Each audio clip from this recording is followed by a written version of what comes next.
Before this story begins, pause for just a second.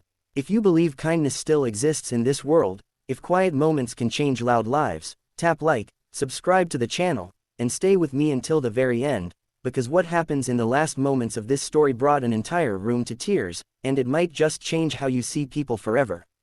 No one noticed the shy waitress when she first walked onto the restaurant floor.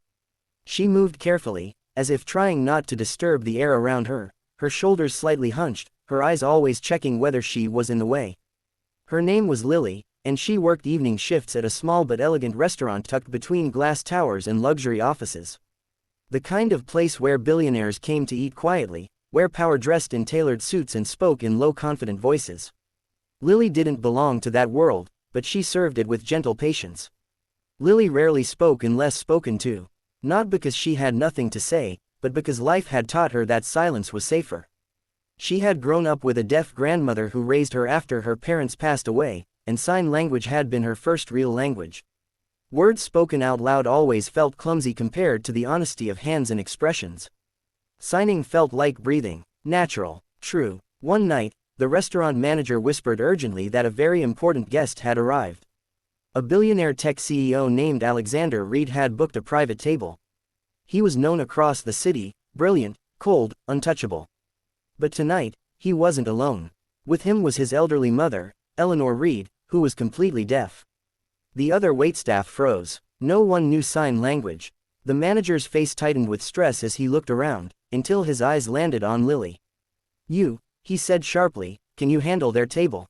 Lily's heart raced. Important tables meant pressure. Mistakes meant consequences. But when she looked at Eleanor, sitting calmly with folded hands and kind eyes scanning the room, something inside Lily softened. She nodded. As Lily approached the table, Alexander barely glanced at her.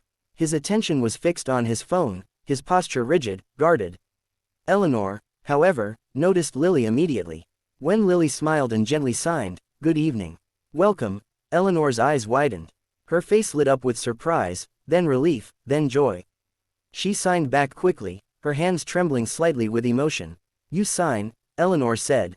"Thank you." Lily swallowed, signing carefully. "Of course, I'll be taking care of you tonight." Alexander looked up then, confused. He watched his mother's expression transform, her shoulders relaxed, her smile deepened. He frowned slightly, watching their hands move in silent conversation. "What's happening?" he asked aloud. Lily turned to him, nervous but composed.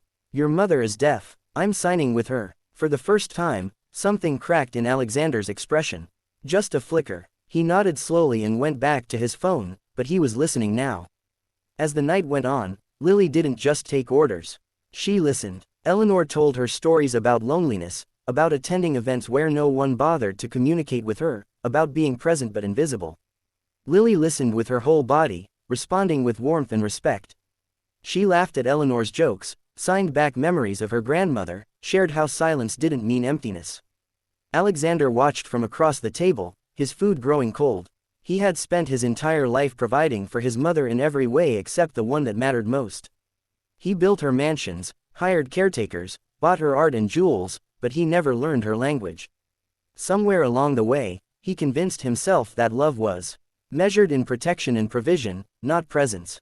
When Lily signed the menu, explaining each dish patiently, Alexander noticed his mother's hands shaking, not from age, but from emotion.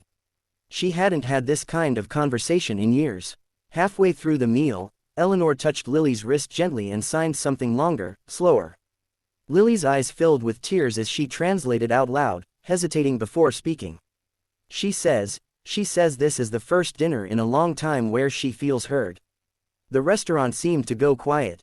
Alexander's chest tightened. He set his phone down. For the first time that evening, he looked directly at Lily. "Can you teach me what she's saying?" Lily nodded, surprised. Slowly, awkwardly, Alexander lifted his hands. Lily guided him through simple signs. "Thank you. I love you." His fingers stumbled, his confidence disappeared. Eleanor watched, her lips trembling. When Alexander finally signed, "I love you," clumsy but sincere, Eleanor broke down crying. She reached for her son, pulling him into an embrace that years of silence had delayed. Alexander cried too, quietly at first, then openly. No boardroom had ever humbled him like this moment. No deal had ever mattered as much as understanding his mother's world.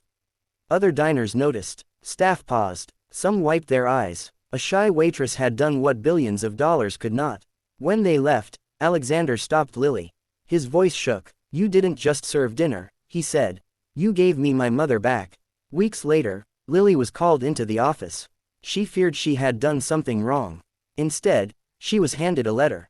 Alexander had funded a program in her name, free sign language training for service workers across the city, starting with that restaurant. Lily was offered a scholarship, a future she never thought she deserved. On opening night of the program, Lily stood beside Eleanor and Alexander as they addressed a crowd. Eleanor signed proudly while Alexander interpreted, his hands steady now. The shy waitress stood taller than ever. And as the applause filled the room, one truth became clear: sometimes the quietest people carry the loudest love.